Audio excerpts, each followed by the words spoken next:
teman-teman subscriber setia channel spesial horor. Bagaimana kabar kalian hari ini? Semoga selalu dibukakan pintu rezeki dari segala penjuru arah mata angin, dicukupkan dengan segala keberkahannya. Kali ini, untuk menemani waktu istirahat kalian, Mimin akan membawakan sebuah cerita horor dari akun Twitter Intante @gundulsilir berjudul Omah, yang berkisah tentang sebuah rumah angker. Penasaran? Kalau begitu langsung saja selamat menyimak dan semoga kalian terhibur. Horor salam.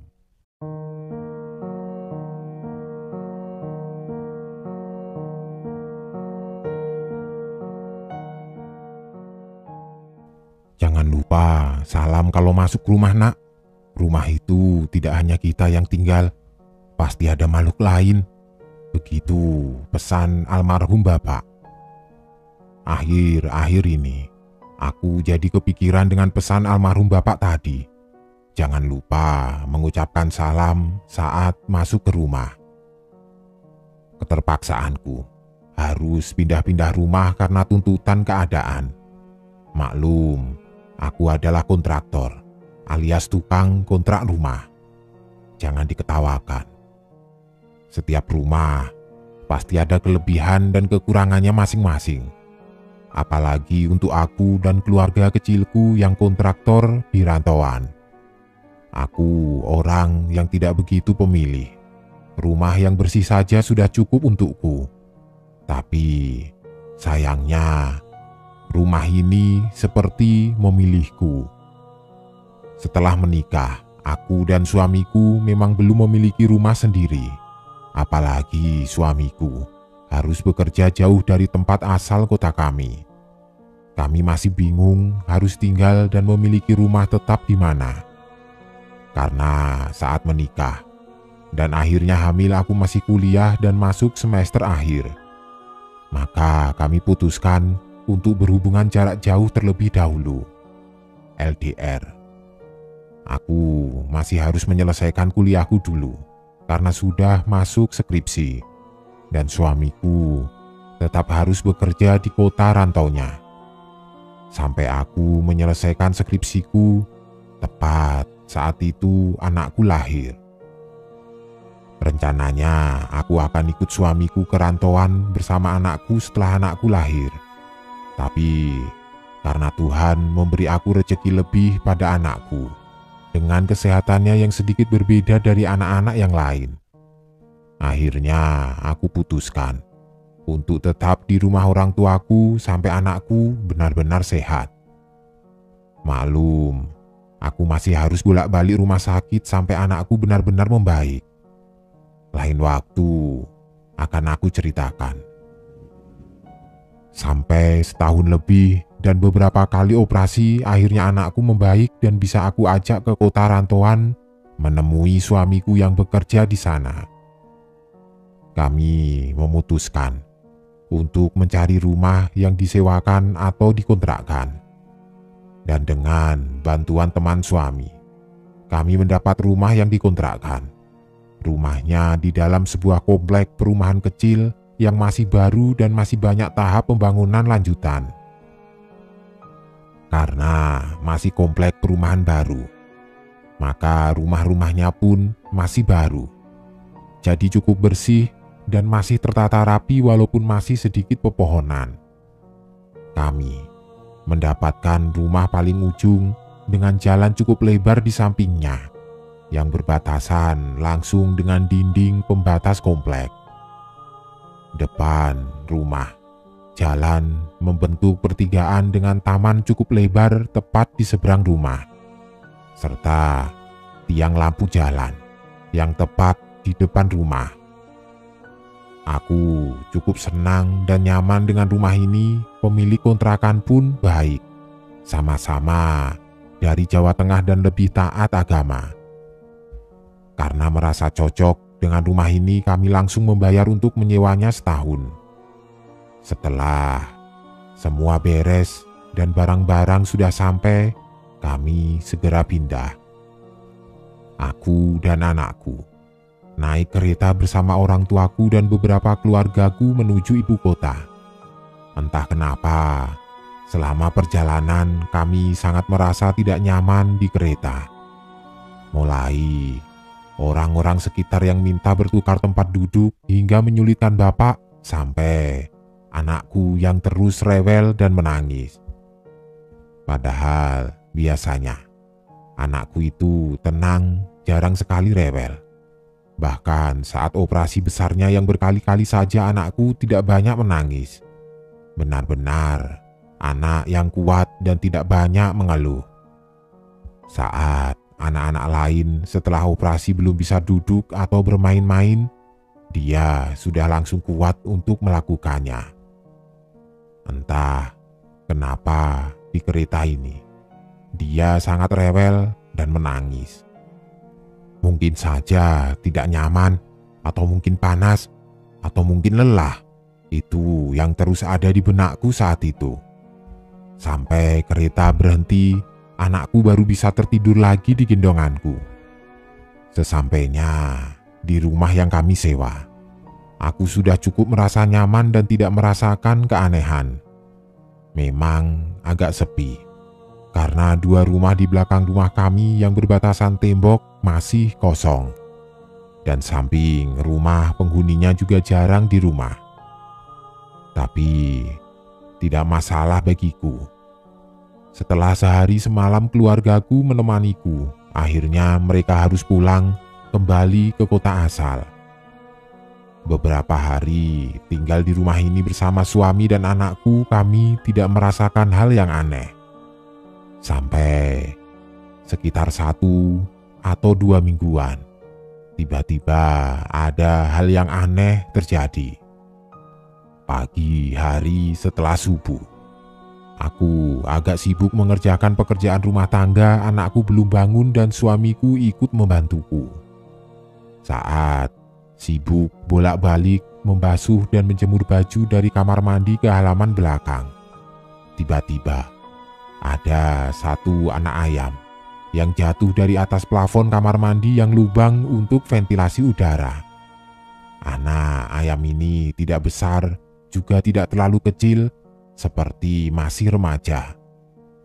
Kalau dipikir, mungkin itu anak ayam biasa mungkin. Tapi yang bikin aneh dan seketika perasaanku tidak enak, anak ayam ini berwarna hitam pekat di seluruh tubuhnya. Entah apa nama ayam ini yang lebih aneh lagi, kenapa bisa anak ayam ini jatuh dari atas plafon kamar mandi. Sedangkan atap rumah ini sangat rapat dan berbentuk sangat miring, model minimalis. Aku dan suamiku masih mencari logika yang tepat agar kami tidak terlalu gelisah. Mungkin saja dibawa burung, tapi mana masih ada di tengah kota begini burung besar yang bawa terbang anak ayam yang sudah remaja ini. Atau mungkin ini milik tetangga. Maka kami coba tanya ke tetangga-tetangga di komplek ini apakah ada yang kehilangan anak ayam. Tapi ternyata tidak ada satupun warga komplek yang memelihara ayam. Kompleknya sistem klaster yang terbuka, jadi akan kurang bersih dan tidak nyaman bila memelihara ayam. Mana mungkin ada yang kehilangan jika tidak ada yang memelihara ayam? Kami masih belum menyerah. Mungkin saja milik warga kampung sebelah, walaupun agak jauh dan yang berbatasan dengan dinding pagar hanya kebun pisang. Ya, mungkin saja. Walaupun kami sangat tahu tidak ada ayam yang bisa meloncati tembok pagar setinggi 3 meter. Dengan atasnya pagar kawat berduri. Terbang pun kurasa tidak memungkinkan.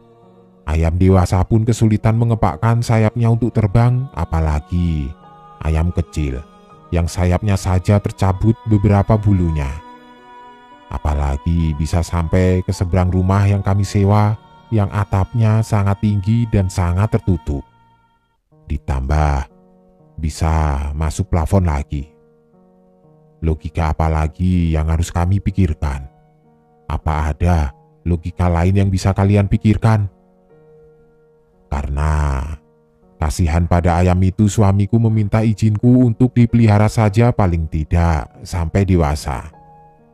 Tapi aku sungguh tidak mengizinkan. Perasaanku sungguh tidak nyaman dengan ayam itu. Apalagi dengan gangguan-gangguan yang selama ini aku alami. Apalagi melihat kondisi anakku.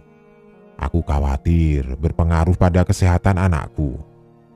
Setelah memberi makan anak ayam itu, kami putuskan untuk meletakkan anak ayam itu di seberang dinding pagar yang berbatasan dengan kebun warga kampung. Setelah kejadian anak ayam jatuh itu, aku tidak yakin merasakan hal yang ganjil. Hanya saja, suasana rumah seakan menjadi suram dan mencekam. Apalagi suamiku sering pulang malam atau harus lembur untuk beberapa hari. Sepertinya juga berimbas pada kesehatanku. Walaupun begitu, aku tetap berpikir positif. Mungkin aku sakit di beberapa bagian tubuhku hanya karena aku lelah atau kurang tidur. Entah kenapa, dalam tidurku aku selalu mimpi yang tidak baik. Jelas, mimpi yang datangnya dari setan. Aku sering sekali bermimpi orang-orang yang sudah tiada, bermimpi hewan buas, bermimpi air, bahkan bermimpi dikejar dan dilukai oleh jin yang berdampak pada fisik nyataku. Seolah mimpiku itu nyata, sampai melukai atau membuat lebam di bagian-bagian tubuh. Dari mimpi-mimpi itu aku sering terbangun di setiap tidurku, dan itu sering sekali dini hari, sekitar pukul 1 sampai 3 pagi. Dan setiap terbangun, entah kenapa, aku selalu ingin melihat keluar rumah, entah melalui jendela atau pintu rumah. Aku selalu merasa diawasi dari taman seberang rumah. Entahlah apa itu. Padahal hanya ada bayangan pepohonan yang terkena lampu dari depan rumah. Sebenarnya, aku juga sering melihat mereka di sekitaran rumah, tapi aku tidak pernah mempedulikannya. Aku juga tidak mengatakan apa yang kulihat pada orang lain. Aku hanya berpikir itu sudah biasa. Ya, karena aku sudah terbiasa melihat semacam itu, mereka yang tidak kasat mata. Aku sudah menganggap hal itu hanya sekedar angin yang berlalu. Atau mungkin lebih banyak aku anggap itu hanya halusinasiku saja. Halusinasi tanpa rasa takut.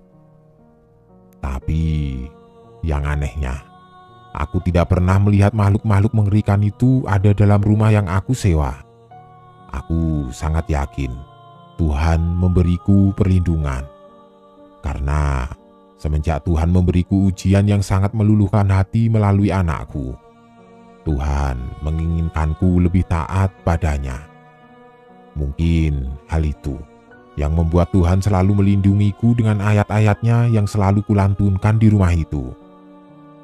Aku memang tidak pernah melihat makhluk-makhluk seram itu masuk ke rumah. Tapi entah kenapa fisikku masih belum bisa menahan sebagian energi tidak baik dari mereka. Aku begitu sering sakit. Aku sudah berobat ke medis, bahkan sering mengikuti ruqyah-ruqyah. Juga melakukan ruqyah mandiri. Meruqyah mandiri rumah yang aku sewa. Setiap mulai banyak cicak di dinding luar rumah dan banyak kecoa berkeliaran, suamiku langsung berusaha meruqyah rumah sendiri. Hewan-hewan yang kotor, termasuk cicak yang terlalu banyak berada di rumah kita, itu bisa menandakan energi negatif dari bangsa jin. Aku juga bercerita tentang jatuhnya anak ayam dari plafon kamar mandi pada pemilik rumah. Syukurlah pemilik rumah merespon baik. Pemilik rumah langsung menanam pohon bidara, salah satu pohon yang ditakuti jin di samping rumah, tepat di samping luar kamar mandi. Syukurlah, kondisi badanku semakin baik dan lebih kuat. Aku sangat bersyukur tidak berdampak pada anak dan suamiku. Rumah juga terasa lebih nyaman dan tidak panas. Tapi sepertinya kenyamanan itu berbanding terbalik di sekitar rumahku. Banyak rumor mencekam yang dialami warga yang lewat di jalan sekitar rumah yang aku sewa, atau yang memang tinggal tidak jauh dari rumah yang aku sewa. Seolah makhluk-makhluk yang gagal menerobos masuk rumah yang aku tempati ini tetap berusaha eksis di sekitar lingkungan rumahku. Sepertinya mereka ingin membuat kondisi di sekitar rumah yang aku tinggali menjadi jarang tersentuh orang dan menjadi lebih mencekam. Mungkin begitulah tipu daya setan dalam membuat kegaduhan teror pada manusia.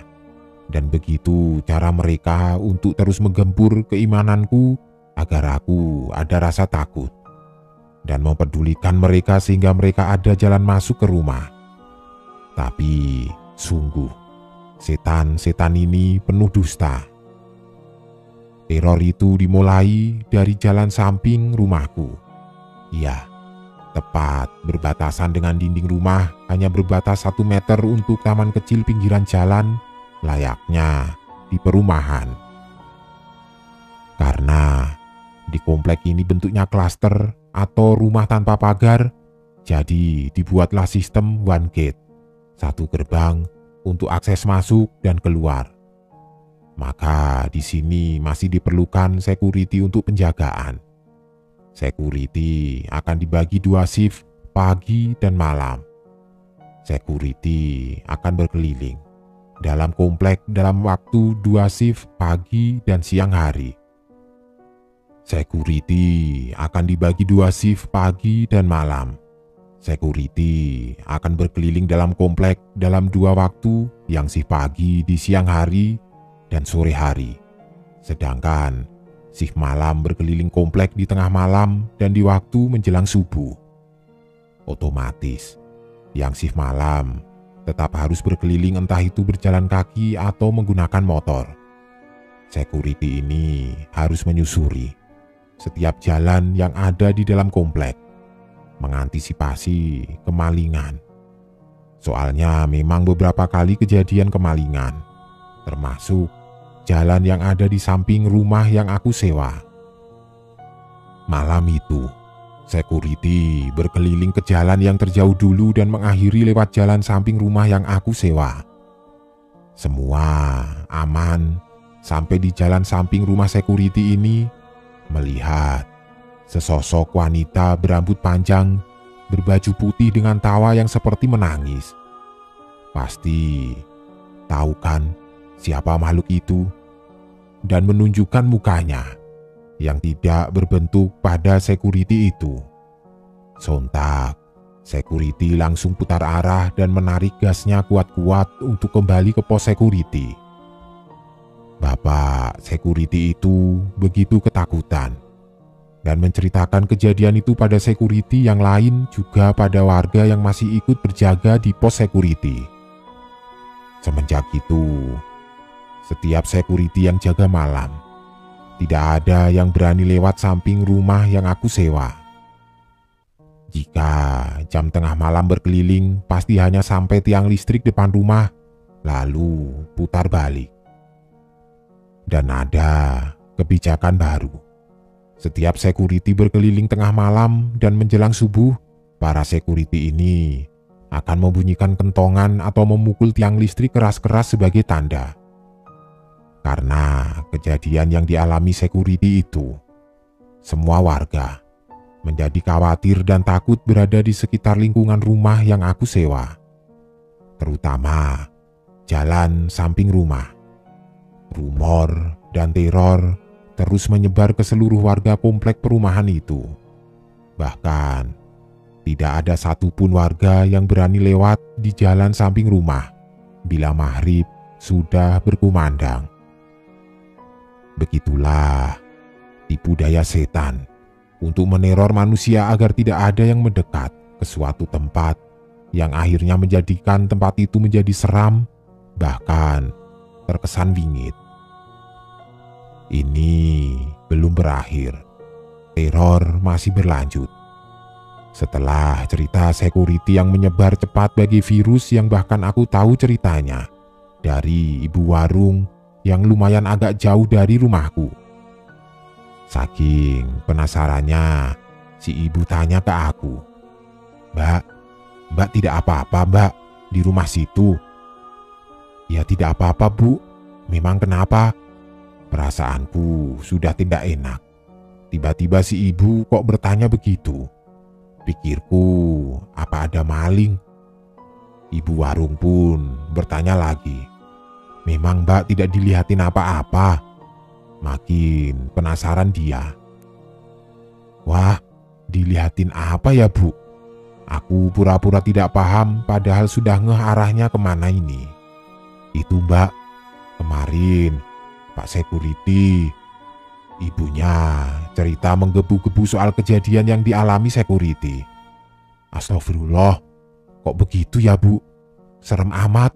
Aku pura-pura takut, biar menghormati kekhawatiran si ibu, padahal aku sudah tahu wujud mereka. "Iya Mbak, makanya aku tanya, tapi Mbak beneran tidak dilihatin kan? Kan samping rumah." "Alhamdulillah Bu, tidak Bu, insya Allah aman. Padahal aku lihat di luar rumah, tapi aku sudah tidak kaget lagi." "Ya sudah Mbak, yang penting hati-hati ya Mbak," kata si ibu warung. "Iya Bu, terima kasih." Kaget, tapi bersyukur itu bukan maling seperti yang di blok belakang. Maling lebih seram bagiku. Entah bagaimana ceritanya si sosok buhay bergaun putih berambut panjang, kuntilanak itu sepertinya suka tebar pesona kemana-mana. Dia seperti melebarkan sayapnya ke arah rumah depan yang tegak lurus dengan rumah yang aku sewa. Ingatkan, depan rumah pertigaan. Nah, berjarak hanya 2 rumah yang tegak lurus dari depan rumah yang aku sewa. Ada 1 rumah yang jarang sekali ditengok pemiliknya. Hanya ditengok pemiliknya 1 atau 2 bulan sekali. Itu juga tidak pernah menginap di rumahnya sendiri. Karena si pemilik memang hanya membeli rumah untuk simpanan properti sebelum menikah. Rumahnya bukan tipe rumah yang tidak terawat. Justru sangat terawat, walaupun dibersihkan saat pemiliknya datang saja. Bahkan perabot di dalamnya juga lengkap dan sangat rapi. Tapi rumah yang beginilah yang disukai makhluk halus itu. Rumah yang jarang ditinggali. Jangankan rumah yang tidak ditinggali atau bahkan jarang ditinggali, rumah yang hanya ditinggal pemiliknya selama 3 hari saja sudah bisa digunakan untuk tempat bernaung para makhluk halus. Apalagi yang seperti ini. Rumah inilah tempat singgah para kuntilanak berikutnya. Dia mulai meneror dan menampakkan diri pada warga yang tinggal di sekitar rumah itu. Bahkan tidak segan menampakkan diri saat banyak orang. Rumah yang tepat di samping kiri rumah itu yang pertama diteror. Yang kebetulan sekali penghuninya adalah teman dari suamiku yang sebelumnya memberitahu rumah yang aku sewa. Teman suamiku itu mempunyai istri dan 1 anak laki-laki. Anak laki-lakinya hampir seusia anakku, lebih tua 6 bulan. Tapi anak ini agak mengalami keterlambatan dalam berbicara. Sore itu, setelah bermain dengan anak-anak lain di taman depan komplek, istri dan anak teman suamiku pulang ke rumahnya menjelang maghrib. Otomatis, pulangnya harus melewati depan rumah yang kosong tadi. Tiba-tiba, anaknya menjerit sambil menutup matanya dan menunjuk arah rumah kosong itu. Karena kesulitan bicara, anak itu hanya bilang, "Meh, Meh, meh, sambil menunjuk ketakutan. Karena tingkahnya itu ibunya langsung menariknya masuk ke dalam rumah. Anak itu berhenti menangis, tapi tidak bisa mengatakan apa yang dilihatnya. Namun teror pada keluarga ini masih berlanjut. Sampai malam, tiba-tiba anak ini kembali menangis dan ketakutan meringkuk di sofa rumahnya sambil menunjuk-nunjuk arah depan pintu kamarnya dan kamar mandi. Kondisi ini berlanjut hingga berminggu-minggu. Tidak hanya anak itu yang terus diganggu, tapi semua anggota keluarga. Dalam waktu yang lama dan berulang-ulang, sering saat malam hari mereka mendengar suara ketukan dari samping rumah kosong. Ketukan itu seakan mengetuk dinding yang tepat berbatasan menempel pada dinding rumah mereka. Hingga suara tawar nyahkas kuntilanak yang juga sudah sering mereka dengar benar-benar sangat mengganggu ketenangan. Tidak hanya itu, teror pada keluarga itu tidak hanya pada visual dan pendengaran saja, tapi juga pada kandungan istri teman suamiku. Padahal mereka sudah merencanakan punya anak lagi. 2 kali hamil, 2 kali keguguran pula. Dan setiap akan keguguran istrinya selalu bermimpi didatangi seorang wanita yang mengerikan dan seolah meminta bayi yang ada di pangkuannya. Dan sampai sekarang belum hamil lagi. Anaknya semakin hari juga malah semakin diganggu. Sepertinya gangguan-gangguan itu membuat kepekaan anaknya menjadi terasa. Hampir setiap hari anaknya mengatakan hal-hal aneh dan menunjuk pada tempat-tempat yang sepertinya dia melihat sesuatu.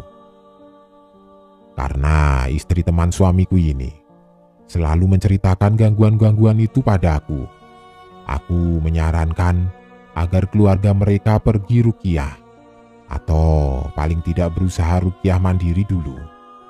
Aku juga memberikan bibit bidara yang aku tanam untuk ditanam di rumahnya. Tapi mereka memilih berobat ke tempat yang tidak sesuai syariat.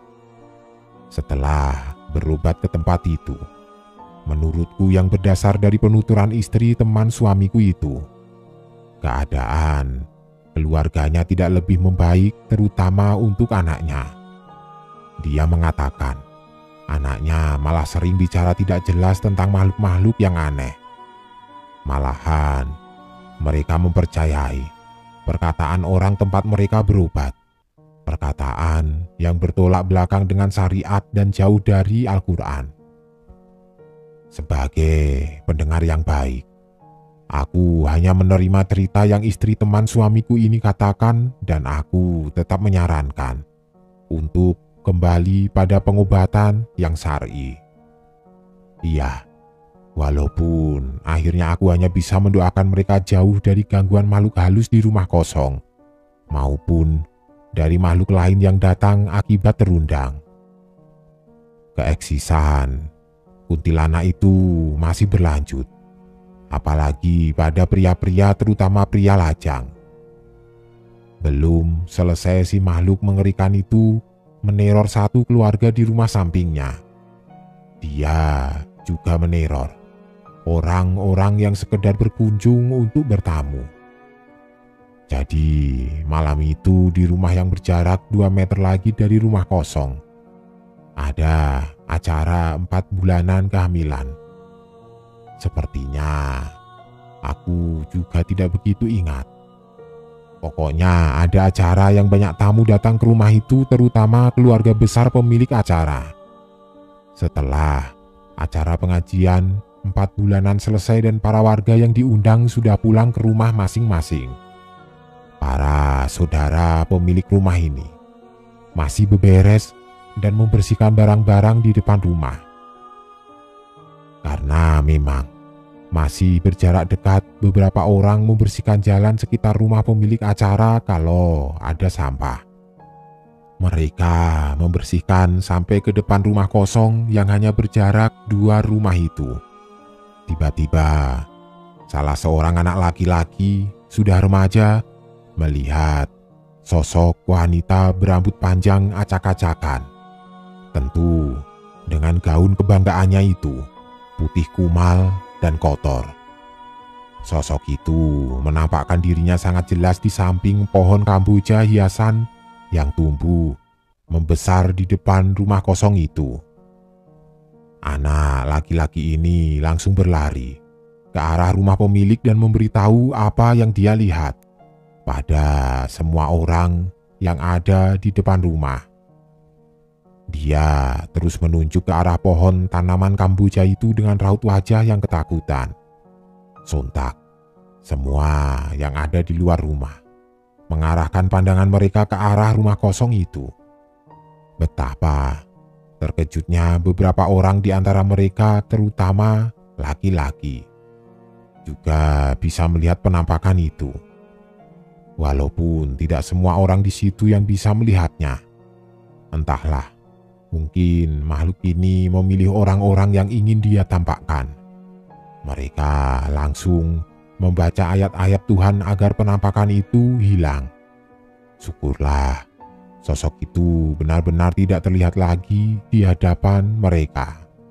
Setelah gangguan pada beberapa rumah yang tegak lurus rumahku, aku belum mendengar lagi gangguan lain untuk beberapa waktu. Mungkin memang karena aku yang jarang main ke tetangga, karena setelah itu aku agak sibuk. Dan ada sebuah kejadian lagi yang sangat menghancurkan hatiku mengenai anakku, yang membuat aku harus pulang ke kampung halaman beberapa bulan. Jadi aku tidak mendengar lagi kabar-kabar komplek untuk beberapa bulan. Sudah terlalu sibuk berkutat di rumah sakit. Sampai akhirnya aku kembali ke komplek perumahan itu. Suasana sudah tidak terlalu mencekam. Banyak warga yang bergotong royong membersihkan taman depan rumah dan samping rumah agar tidak rimbun. Mungkin juga karena rumor-rumor yang terus mencuat itu. Beberapa pohon besar ditebang agar lebih terang. Tanaman perdu yang rimbun juga dirapikan. Daun-daun yang menumpuk juga sudah lumayan bersih. Semua jadi lebih bersih dan terang. Terutama penerangan lampu di jalan samping rumah dan taman sudah bisa hidup yang dulunya selalu mati walaupun diganti lampu berulang kali. Walaupun tidak berlaku pada lampu jalan yang tiangnya tepat di depan rumahku. Setelah aku kembali lagi ke rumah itu, lampu jalan depan rumah sering sekali mati dan bermasalah. Kalau tidak lampunya, ya kabelnya, ya salurannya, ya saklarnya. Pokoknya ada saja yang membuat jalan depan rumah itu selalu gelap, menjadikan rumah yang aku tempati nampak menyeramkan dari kejauhan. Ditambah beberapa rumah, tepat di samping rumah dan tepat yang tegak lurus depan rumah, menjadi kosong. Karena penghuninya pindah ke daerah lain.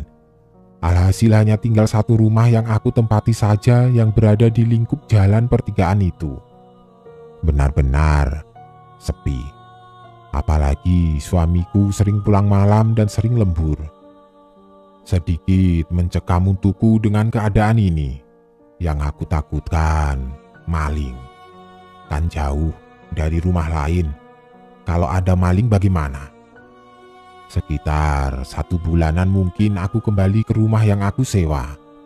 Ada satu keluarga cukup besar menyewa rumah yang tepat di belakang rumah yang aku sewa. Hanya terbatas dinding bata. Bahkan halaman belakang, kalau tidak ditutup kita bisa berbincang bersama. Keluarga ini mempunyai 3 atau 4 anak yang semuanya laki-laki, tentunya masih lajang, dan yang besar sepertinya usia kuliah, serta yang paling kecil masih balita. Mereka keluarga yang cukup ramai, sangat ramai menurutku yang terbiasa ketenangan. Ramai di sini bukan ramai karena anggotanya banyak, tapi karena suara saat mereka bicara selalu dengan nada tinggi. Terutama bapak dan ibunya. Mungkin karena memang terbiasa dengan intonasi yang tinggi dan, maaf, agak kasar. Untukku yang sejak kecil jarang sekali mendengar kata kasar. Hampir setiap pagi, saat semua orang memulai aktivitas, aku selalu mendengar keluarga ini begitu sibuk. Tapi dengan teriakan-teriakan yang berulang ke sana kemari. Aku saja selalu terkejut, walaupun sudah tahu kebiasaan mereka. Bahkan kadang aku menutup pintu belakangku agar anakku tidak mendengar teriakan mereka yang lumayan agak kasar. Bukan protektif, bukan juga sok jadi orang baik. Tapi sebaiknya anak di usia balita tidak mendengar kata-kata buruk karena anak sangat mudah untuk menirukannya. Dan itu tidak baik untuk perkembangan anak. Setelah beberapa bulan, aku sudah agak terbiasa dengan keluarga baru di belakang rumah, juga terbiasa menyapa dan berbincang dengan ibu yang tinggal di belakang rumah. Entah kenapa belum 1 tahun, mereka tiba-tiba pindah secara tiba-tiba dan sangat kilat.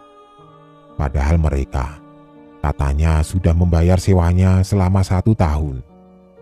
Tapi mereka tidak mempedulikannya. Padahal masih kurang 4 atau 5 bulanan sewa mereka.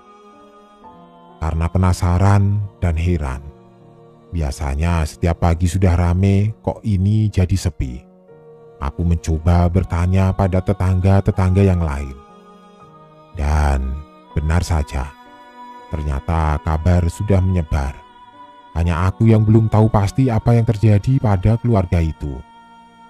Dengan sedikit basa-basi, aku bertanya pada ibu pemilik warung.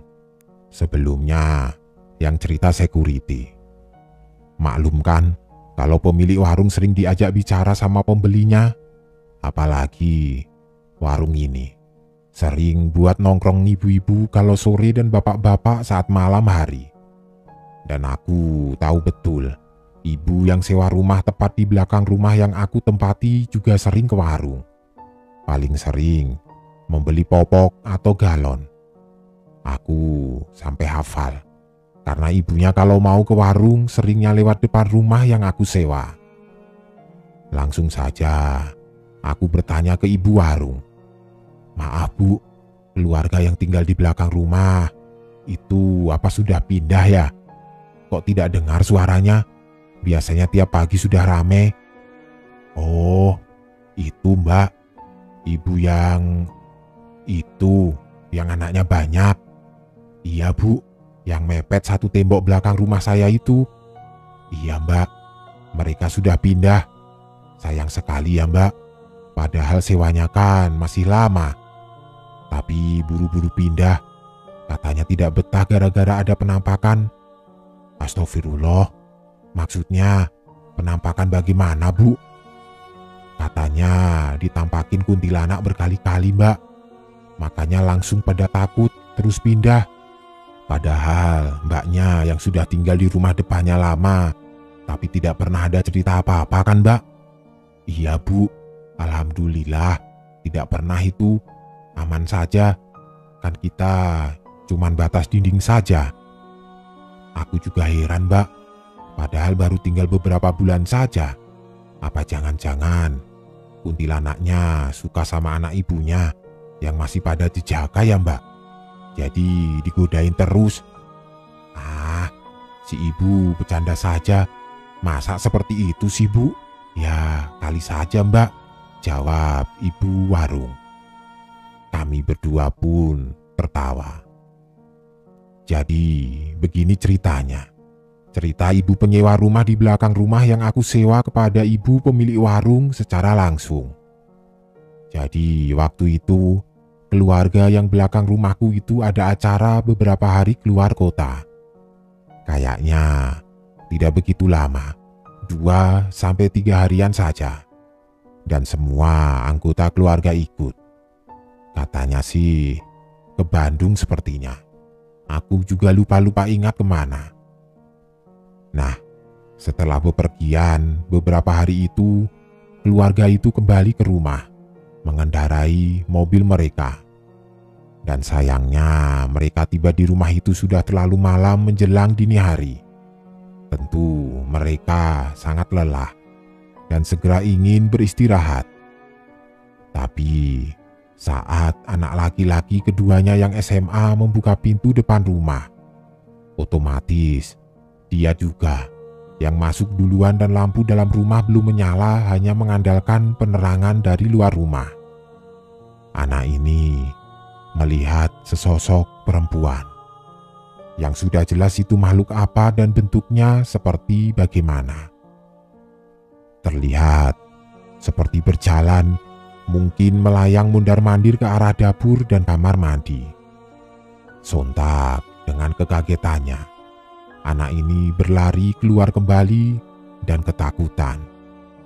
Dia berusaha menceritakan yang dia lihat pada bapak ibunya, tapi mereka tidak mempercayainya. Orang tuanya menganggap anaknya mungkin sudah capek dan berhalusinasi. Walaupun terlihat jelas, anaknya itu sangat ketakutan. Keluarga ini belum berhenti diteror. Mungkin memang tujuan makhluk itu membuat rumah itu dikosongkan kembali. Untuk kedua kalinya, mereka melihat penampakan di dalam rumah. Padahal mereka pergi hanya sehari, hanya untuk menghadiri acara di kota yang sama. Tapi lagi-lagi mereka pulang larut malam. Karena kejadian sebelumnya, si anak tidak mau membuka pintu terlebih dahulu. Akhirnya orang tuanya yang membuka pintu rumah. Mereka ingin menunjukkan pada anaknya bahwa rumah itu tidak ada apa-apa. Keluarga ini sudah siap masuk rumah dan masuk bersama-sama. Saat pintu dibuka, betapa terkejutnya mereka. Semua melihat penampakan sesosok kuntilanak itu berdiri diam tepat di dapur yang bisa langsung terlihat dari pintu depan. Sosok itu berdiri dan hampir menoleh ke keluarga itu dan akhirnya menghilang. Otomatis mereka semua ketakutan bukan main. Mereka yakin sosok itu benar-benar ada. Tidak butuh waktu lama mereka langsung pindah entah kemana. Maka semakin sunyilah lingkungan sekitar rumah yang aku sewa.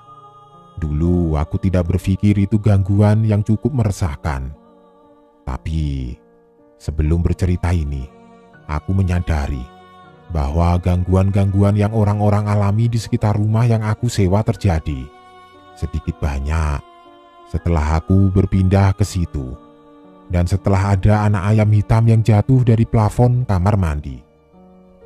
Sepertinya jin ingin menjauhkanku dari orang-orang dan membuat aku lebih suka sendiri dan dibuat menjadi sendiri, sehingga mungkin mereka akan mudah menyerang dan menghasut dari segala arah. Tapi saat seperti itu aku percaya Tuhan selalu menjaga. Apalagi kalau kita selalu bertauhid kepadanya, selalu melantunkan dan mengamalkan kitab sucinya. Tuhan akan melindungi kita juga dari segala arah, insya Allah. Aku akhiri dulu ceritanya. Aku akan lanjut di treat berikutnya di rumah kedua. Karena setelah keluarga belakang rumah pindah, sekitar 1 atau 2 bulan, aku juga pindah. Tapi bukan karena penampakan, hanya mencari rumah yang lebih dekat dari sekolah anak. Tapi rumah ini juga menebar teror, terutama hanya untukku dan keluargaku. Jangan khawatir, aku ada pesan dari cerita ini. Pesanku, 1. Jangan lupa memberi salam dan berdoa sesuai keyakinan kalian saat akan masuk ke rumah. 2. Untuk yang Islam, perbanyaklah membaca Al-Quran di dalam rumah, terutama surat Al-Baqarah. Apabila rumah sering ditinggal atau setelah ditinggal lama, sholatlah tepat waktu. Ketiga, tinggalkan kesirikan apapun yang masuk atau bisa masuk ke dalam rumahmu, sekecil apapun itu. Keempat, jaga rumahmu tetap bersih dan rapi. Jangan biarkan ada satupun ruang tidak terjamah oleh manusia. Kelima, bila ada gangguan jin, tetap selalu esakan Allah, berobat pada tempat yang tepat. Keenam, ajak masuk anak-anakmu sebelum maghrib menjelang, dan juga tutup semua makanan serta penampungan airmu jika malam menjelang. Orang Jawa mengatakan, ora ilok, surup-surup ijik neng jobo omah. Tidak baik sore menjelang malam masih di luar rumah. Sebenarnya itu bukan sekedar pamali. Dalam Islam pun sudah dijelaskan. Dalam medis juga ada penjelasannya. Silakan dicari masing-masing. Dan yang ketujuh, lawan ketakutanmu pada penampakan jin. Karena saat mereka menampakkan jelas dirinya, saat itulah energi terlemah mereka.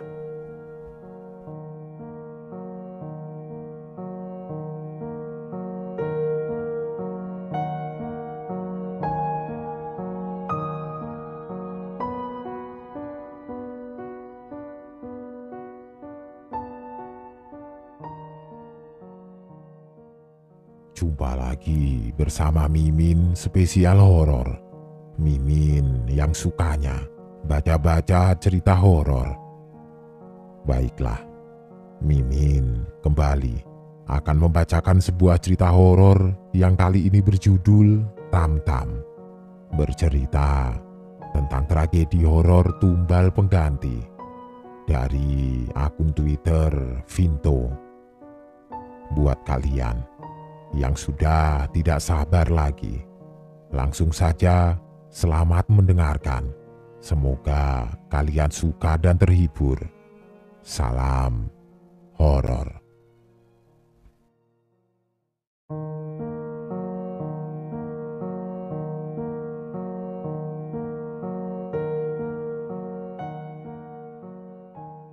Lelaki tua itu masuk dalam rumah, mematikan televisi dengan gerakan kasar. Televisi yang sedang menayangkan film kartun itu pun seketika bungkam. Tidak lama, ponsel dalam saku celananya berdering. Enggan menguping, aku pun beranjak pergi dengan menahan kedongkolan. Tom and Jerry, episode favoritku, dengan semena-mena dihentikan sepihak oleh ayah angkatku. Di luar rumah, aku menengadah dan memandangi rembulan. Bintang-bintang bersinar dari tempatnya yang acak di angkasa. Benar kata mendiang ibuku, kadang keindahan baru terpampang jika gelap telah datang. Sejak itu aku tidak pernah takut lagi pada kegelapan. Tiba-tiba Pak Rangga keluar. Langkahnya tergesa, senter disorotkan ke mataku. Masuk, perintahnya singkat. Aku menuruti titahnya dengan menjinjing keengganan. Hidup menumpang di rumah ayah angkat membuatku tidak banyak memiliki pilihan selain harus menuruti perangai otoriter Pak Rangga, pria yang mengadopsiku. Dengan gontai, kutuntun langkah kakiku masuk ke dalam ruang tamu, lalu duduk di ujung sofa panjang. Bilik ruang tamu yang tidak begitu luas ini adalah juga tempat tidurku. Tempat diriku menghabiskan sebagian besar hari-hariku selama 2 bulan aku diadopsi Pak Rangga. Sebagai lelaki sebatang kara yang tinggal di pinggiran kota, aku maklum pada strata ekonominya.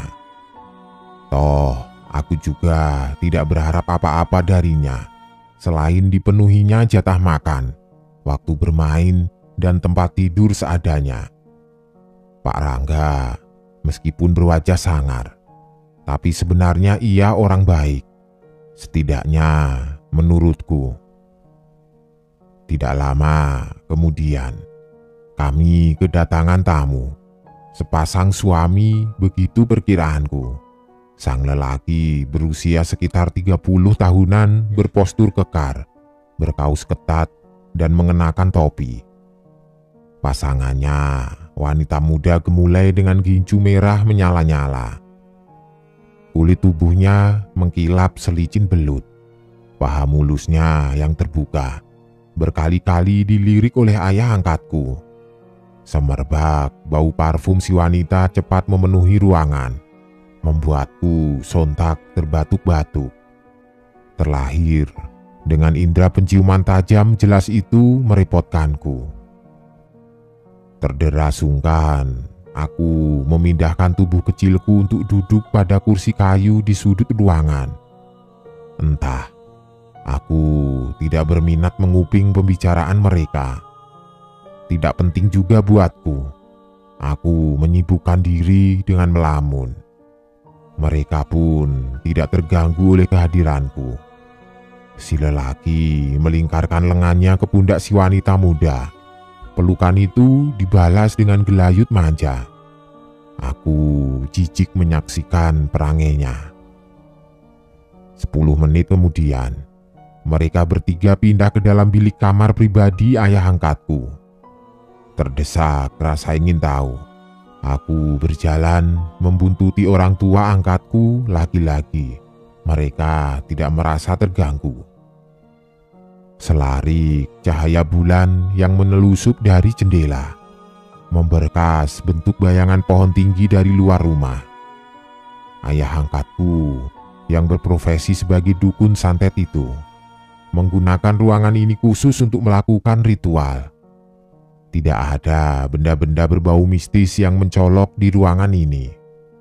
Sepanjang penglihatan, satu-satunya benda yang menarik perhatian hanyalah kepala kerbau hitam yang telah diawetkan. Letaknya menggantung agak tinggi tepat di atas pintu masuk. Syahdan, mereka duduk bersila dengan mengepung bejana seperti vas bunga dari bahan kuningan. Kecuali ayahku, mereka memejamkan mata. Tunggu tanah liat yang berisi beberapa bongkah kemenyan yang telah membara itu menerbangkan renik api dan bau menyengat yang sangat tajam. Kepulan asap dari bejana itu cepat meruap pada seluruh sudut ruangan. Bau kemenyan itu melengkapi penderitaan hidungku. Aku menyumpal hidungku dengan jari-jariku. Ayah angkatku membawa perintah kepada Laras, nama si wanita muda. "Basuh wajahmu dengan air ini." Bokor kuningan, berukuran besar yang berisi air separuh penuh dengan selembar foto. Dan aneka kelopak bunga mengapung di atasnya disodorkan ke hadapan Laras. Tanpa bertanya apa maksud dibalik perintah singkat itu, Laras meraih setangkup air dengan gerakan sedikit sembrono, hampir mencecerkan isinya pada lantai. Dibasuhnya wajah cantiknya dengan tanpa ragu. Sejurus kemudian ayah angkatku meminum air yang masih tersisa, tidak sampai habis. Selanjutnya, dengan gerakan isyarat ia menyuruh Laras untuk meminumnya. Laras menurut bagai kerbau tercocok hidungnya. Semua perintah adalah titah, dan ia harus melaksanakannya. Tidak perlu waktu lama. Setelah Laras meminum air dalam bokor itu, tubuhnya mengejan ringan pendek-pendek. Otot-otot di balik kulitnya menegang, laksana ditarik kuda pacu. Ia meracau tidak karuan. Si lelaki tampak panik sambil mencengkram bahu Laras, berusaha mengendalikan tubuh pasangannya yang kejang-kejang.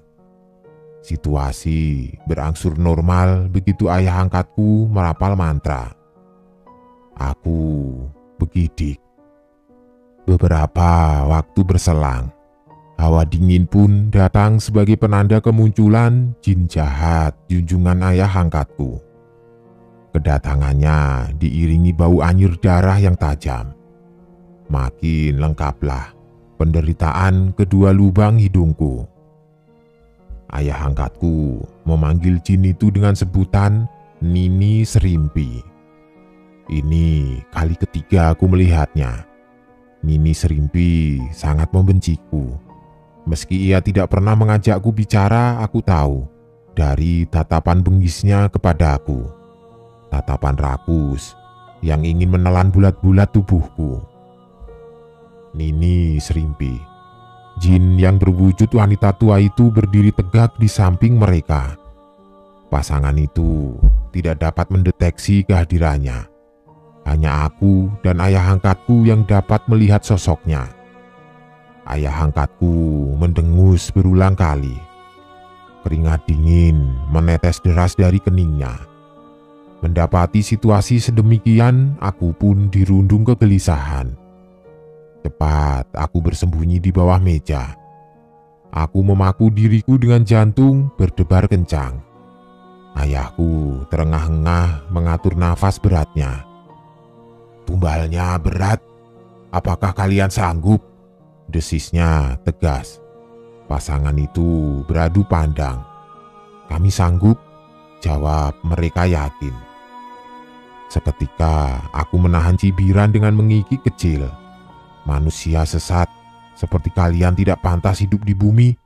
Tempat kalian di neraka jahanam," batinku mencibir. Ayah angkatku mencondongkan kepala, membisiki mereka sepatah dua patah kata. Pasangan itu terkesiap. Si lelaki kekar menggigit bibir. Kembali mereka beradu pandang. Ada kegelisahan dari air muka si wanita, tercekam, terdesak, seakan tidak sanggup percaya. "Apa bisa diganti dengan uang, Ki?" tanya si lelaki. Ayah angkatku menghela nafas. Nini Serimpi menunduk dan merapatkan muka pada telinganya. Ayahku manggut-manggut menandai selarasnya pemahaman. "Bisa saja tumbal itu diganti nyawa makhluk lainnya. Tapi ini pilihan terakhir dan ada harganya. 500 juta. Sanggup?" Tantang ayah angkatku datar. Si lelaki menyikut lengan pasangannya, memintanya menyetujui persyaratan ayah angkatku. "Saya sanggup, Ki. Besok siang uang itu pasti telah sampai di sini," jawab laras terbata-bata. Nini Serimpi memamerkan seringainya ke arahku. Tak ayal bulu-bulu halusku sontak meremang.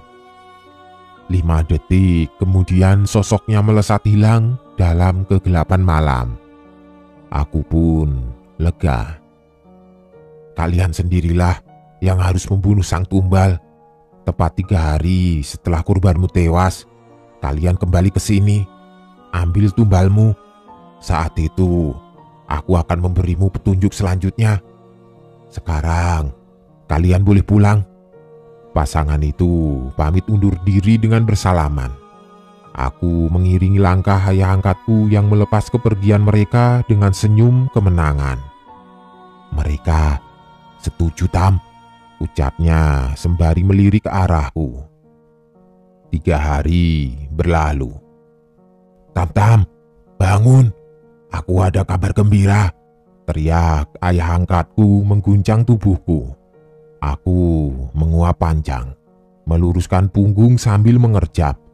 Belum sempat aku melempar protes, tangan berototnya menarikku kasar.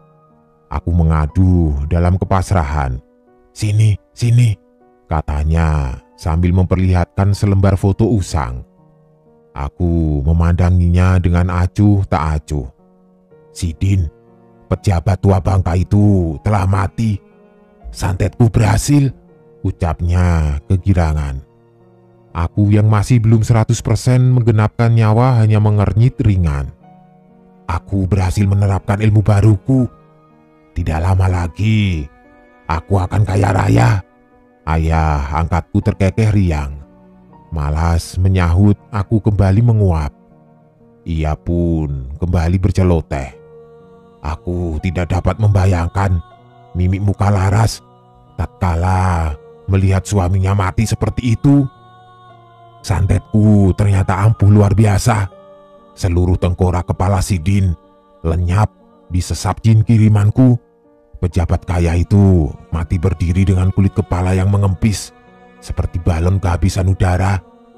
Kepala tanpa tulang itu menjuntai sampai ke dada hingga mengotori baju koko favoritnya. Cerocos ayah angkatku sembari berkacak pinggang, menatapku dengan mata yang berbinar-binar. Oh iya, aku lupa bercerita. Sidin, korban santet ayah angkatku, adalah suami Laras. Lelaki kekar yang datang bersamanya adalah selingkuhannya. Kubiarkan ayah angkatku tenggelam dalam kesesatannya. Entah, mendadak aku berfirasat akan ada sesuatu yang buruk menimpa dirinya. Semoga saja firasatku salah. Kehilangan dirinya berarti aku akan hidup sebatang kara. Aku tidak sanggup membayangkannya. Aku berlari kecil ke belakang rumah meninggalkan ayah angkatku dengan segala kesesatannya. Ingin sekali aku menasihati dan meluruskan jalan hidupnya. Apa daya, aku tidak punya kuasa secuil pun atas dirinya. Tuhan, izinkan aku berdoa, berilah ayah angkatku hidayah.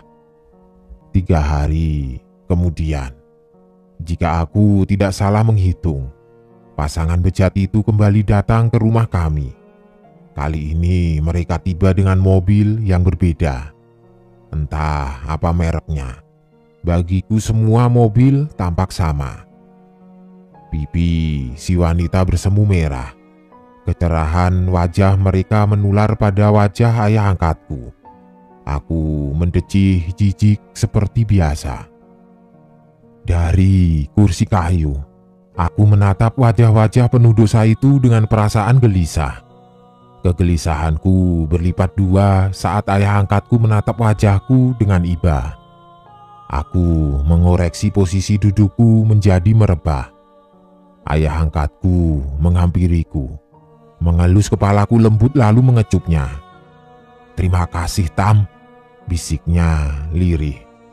Pasangan pemesan santet turut beranjak menghampiriku. Jengah bercampur gelisahlah perasaanku manakala dikepung 3 orang dewasa seperti itu.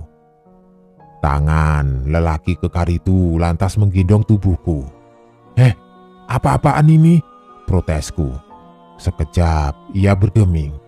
Alih-alih melunak, tangan itu justru lebih kuat menekan tubuhku. Aku tidak sudi digendong pria bejat seperti dirinya. Sejurus kemudian, Laras merogoh saku celananya. Dari sudut mata aku melihat beberapa utas tali plastik. Aku mengedus hawa ketidakberesan. Sejurus kemudian, Laras merogoh saku celananya. Dari sudut mata aku melihat beberapa utas tali plastik. Aku mengendus hawa ketidakberesan. "Ayah, apa yang mereka akan lakukan kepadaku?" Ayah angkatku seperti biasa tidak menjawab pertanyaanku. Bahkan ia membuang muka seakan tidak sudi menatapku. Tubuhku menegang cepat melawan cengkeraman. Tidak kalah sigapnya, Laras mengalungkan simpul tali plastik pada ceruk leherku. Aku mengadu, menjerit sekuat-kuatnya. Kutangkis semua perlakuan pasangan bejat itu dengan menjerit minta tolong. "Di mana ayahku? Di mana Pak Rangga?" tanyaku kalang kabut. Bukannya menolongku, ayahku malah memberi pasangan itu sebuah perintah. "Cepat, kita lumpuhkan." Aku pun makin terperanjat. Ayahku ternyata terlibat dalam persekongkolan jahat terhadapku. Ia menyelubungi mukaku dengan karung goni kecil. Aku mengibaskan pukulan, cakaran, gigitan dengan membabi buta. Semua pengetahuan tentang perkelahian yang kupelajari dari film kartun favoritku kuterapkan dengan sporadis. Hasilnya nihil. Aku kalah segalanya. 3 orang dewasa jelas bukan lawan yang seimbang. 5 menit lamanya mereka menyiksa ragaku. Hasilnya sudah dapat ditebak. Aku kalah telak. Kini aku telah dalam keadaan terikat dan terbekap. Saling sengkarut pikiranku, marah, takut, dan sedih bercampur-campur. Tidak pernah aku menyangka ternyata ilmu santet dapat diperdagangkan, nak. Kamu investasiku yang paling menguntungkan. Aku untung 1000 kali lipat, bisik dukun santet itu pada ujung cuping telingaku. Aku tidak sudi memanggilnya ayah mulai sekarang. Ia sama jahatnya dengan pasangan selingkuhan itu. Laras, kuburkan hidup-hidup tumbal hitam ini di samping kuburan Sidin. Tepat jam 12 malam nanti. Biarkan Nini Serimpi yang akan melahap jiwanya. Sayup, aku mendengar desisan dukun santet itu membagikan petunjuk kepada Laras.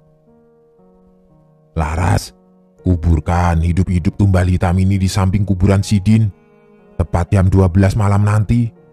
Biarkan Nini Serimpi yang akan melahap jiwanya. Sayup, aku mendengar desisan dukun santet itu membagikan petunjuk kepada Laras. Aku tidak menyangka. Ternyata akulah si tumbal pengganti sesuai hasil negosiasi dengan Nini Serimpi. Aku menangis tanpa air mata, meratapi nasib naasku sebagai makhluk yang lemah tanpa daya, sebagai sosok hewan yang paling dibenci jin sesembahan manusia, sebagai kucing hitam.